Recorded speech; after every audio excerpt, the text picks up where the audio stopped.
యాదాద్రి భువనగిరి జిల్లా Aleru MLA camp కార్యాలయంలో 79వ స్వాతంత్ర్య దినోత్సవ వేడుకలు నిర్వహించారు. జాతీయ జెండాను ప్రభుత్వ విప్ బీర్లా ఐలయ్య ఆవిష్కరించారు. ఈ కార్యక్రమంలో Aleru market committee, Congress party కార్యాలయాల్లో జాతీయ జెండా ఆవిష్కరణ కార్యక్రమం ప్రభుత్వ విప్ పాల్గొన్నారు. ఆలేరు ప్రజలకు 79వ స్వతంత్ర దినోత్సవ శుభాకాంక్షలు తెలియజేస్తూ, ఎందరో త్యాగాల ఫలితం ఈ స్వతంత్ర దినోత్సవం.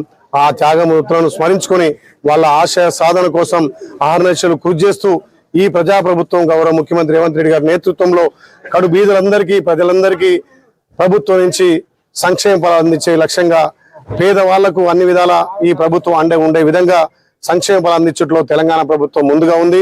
ఇవాళ తెలంగాణ ప్రభుత్వానికి గౌరవ ముఖ్యమంత్రి రేవంత్ రెడ్డి గారి నేతృత్వంలో భారతదేశానికి రోడ్ మోడల్ గా నిలిపిన చరిత్ర గౌరవ ముఖ్యమంత్రి రేవంత్ రెడ్డి గారిది. ఈ ప్రజాప్రభుత్వం ద్వారా ప్రజలకు సంక్షేమ పథకాలతో పాటు ఆహర్నిశలు అభివృద్ధి కృషి చేస్తున్నటువంటి మంత్రివర్గానికి, మా ముఖ్యమంత్రి గారికి ఈ 79వ స్వతంత్ర దినోత్సవ శుభాకాంక్షలు తెలియజేస్తూ, వెనుకబడ్డ ఆలేరును అన్ని విధాల అభివృద్ధిలో ముందుస్తానని చెప్పి మాటిస్తూ, ఆలేరు ప్రజల అండదండతోటి ఇంకా ఆలేరును అగ్రగామిగా ఉంచడానికి నా శక్తి వంచన లేకుండా పనిచేస్తూ, ఏదైతే స్వతంత్ర సమరయోధులకు ప్రత్యేకంగా జోహార్లు అర్పిస్తూ నివాళులర్పిస్తూ